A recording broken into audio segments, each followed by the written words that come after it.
दारू पी के यहाँ पे झगड़ा लड़ाई होता है, दिन दहाड़े मर्डर हो रहा है ना, किसी के बच्चे भूखे मर रहे हैं, है ना, खाने को नहीं है, सामान बेच के दारू पी रहे हैं, मारपीट कर रहे हैं, यहाँ पे इज्जत बर्बाद हो रही लड़कियों की, जवान लड़के जाने को दिक्कत हो रही, दारू पी के यहाँ बाथरूम कर रहे हैं, वहाँ बाथरूम में बोलो लड़ाई करते हैं, झगड़ा करते हैं, चक्कू दिखा के पैसा छीन रहे हैं। मैडम है कितनी परेशानी है, हम लोग को बहुत परेशानी है मैडम, हम लोग का कहना है कि यहाँ से दारू भट्टी हट जाए। शराब दुकान हटाओ, मोहल्ला बचाओ। भिलाई के खुर्सीपार इलाके में शराब दुकान के खिलाफ महिलाओं का गुस्सा सड़कों पर आ गया है।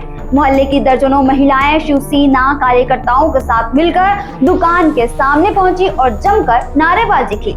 महिलाओं का कहना है कि शराब दुकान के चलते इलाका सुरक्षित नहीं है, नशे में धुत लोग गालियां देते हैं, लड़कियों को घूरते हैं, लड़कियों को छेड़ते हैं और रास्ते में बियर की बोतल फोड़ते हैं।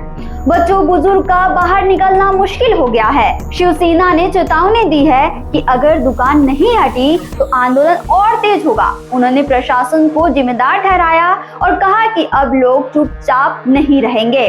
स्थानीय लोगों की मांग है कि शराब दुकान हटाओ और मोहल्ला सुरक्षित बनाओ। छत्तीसगढ़ से जुड़े और अपडेट्स के लिए आप देखते रहें वयम छत्तीसगढ़।